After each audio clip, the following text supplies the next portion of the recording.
Here's more wrestling news for August 13th, 2022, and we're kicking off with Bray Wyatt, who was fired from WWE last year, which shocked fans of the immensely popular former Universal Champion.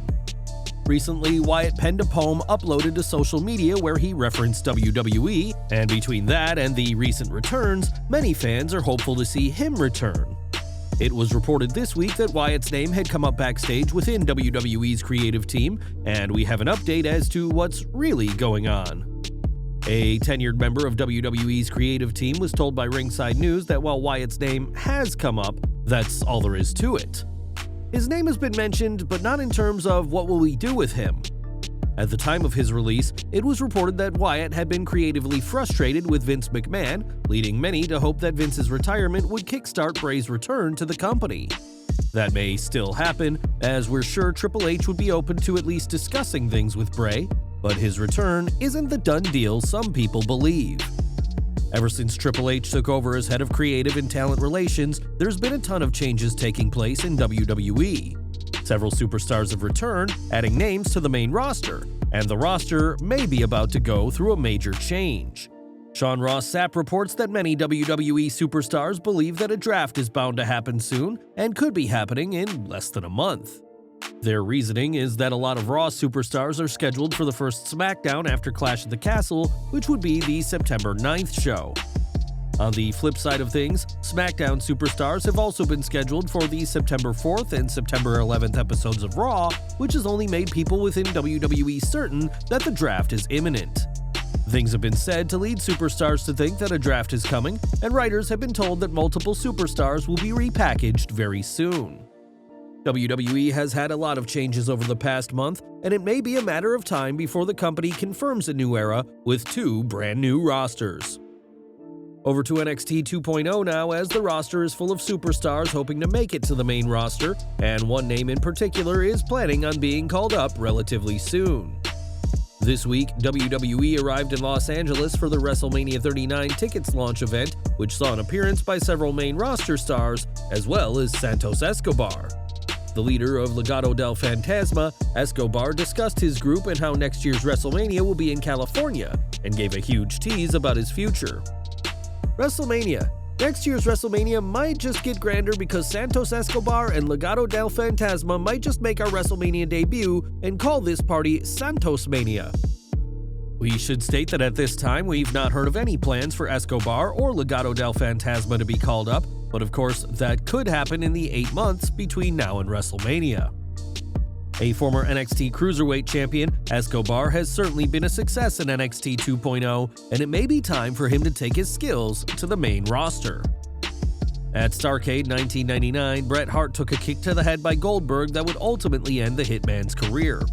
The concussion Hart received that night, on top of other injuries, would bring his incredible time in the ring to an end, and the Hitman has held a grudge ever since.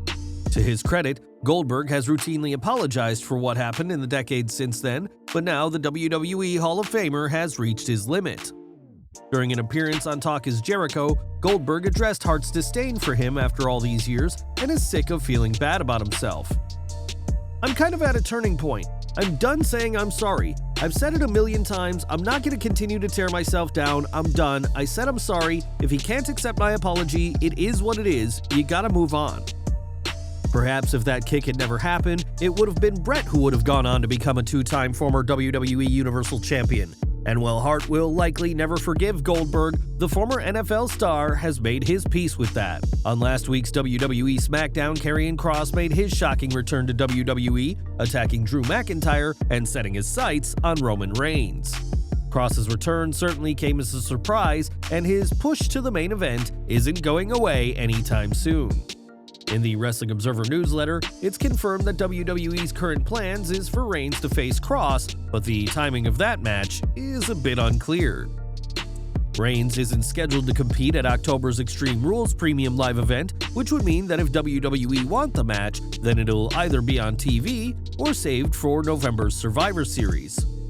There's also the question of Drew McIntyre, who will face Reigns at Clash at the Castle next month and hopes to be the one to dethrone the reigning undisputed WWE Universal Champion. All we know for sure is that a first-time ever match between Reigns and Cross is in the works, and it goes to show just how much faith Triple H has in the former NXT champion to push him immediately against the head of the table. Over to AEW now, as Parker Boudreaux has made a handful of appearances for Tony Khan's company following his release from WWE earlier this year. The man once called the next Brock Lesnar was released after not showing enough improvement for WWE, and after the company found something out about him, but we'll be seeing much more of him in AEW. On Twitter, the company confirmed that Boudreaux has been signed to a contract with a status promoting the former Harland as All Elite. Boudreaux also commented on his official deal, saying that his time has now come, and we'll just have to see what AEW has in store for the colossal young wrestler. AEW has certainly become popular with fans, but there may be a limit to just how much exposure the promotion is able to get. In the UK, the TV partner responsible for WWE content is BT Sport, but a recent business deal could cause serious problems for WWE's main competition. Back in May of this year, Warner Bros. Discovery reached an agreement to combine Eurosport UK with BT Sport, meaning that WWE's UK-based partner is expected to be taken over by the company that is responsible for broadcasting AEW. In the Wrestling Observer newsletter, however, it was explained that most, if not all, WWE TV contracts come with a clause barring their broadcast partners from airing any other wrestling promotion than theirs.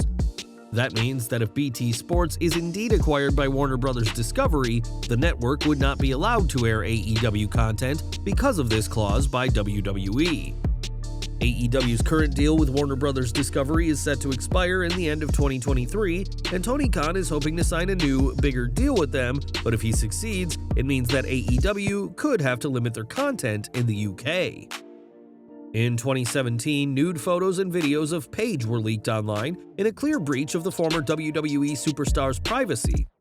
As if that weren't bad enough, Paige's harrowing event was met with ridicule and judgment by fans, and years later, fans would still mock her for what happened, with some doing so to this day. This week, Paige spoke to Renee Paquette on The Sessions and explained just how low things got for her at the time.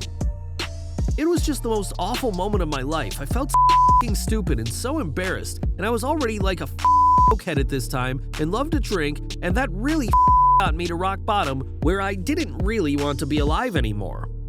Paige said that she had to hide in a bush in fear that people would recognize her, but a call with her dad and her family kept her from doing something she'd regret. Now Paige has emerged from what has happened and it is in a much better place, but the invasion of her privacy nearly pushed the British superstar over the edge. And we're ending today with Ric Flair, who teamed with Andrade El Idolo to defeat Jeff Jarrett and Jay Lethal last month in what was promoted as the Nature Boys' final ever match. Rick has competed in his last match, but has already gotten physical again during an event in Puerto Rico and is now already teasing his return.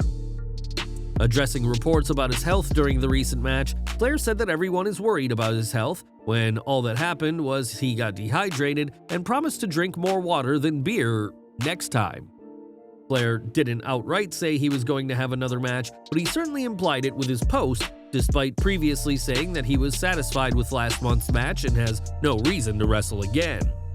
The Nature Boy has already come out of retirement once before, as his original last match was back in 2008, and while a lot of the selling point for StarCast was that it would be Ric Flair's last match, we can't rule out a return to the ring once again for the dirtiest player in the game.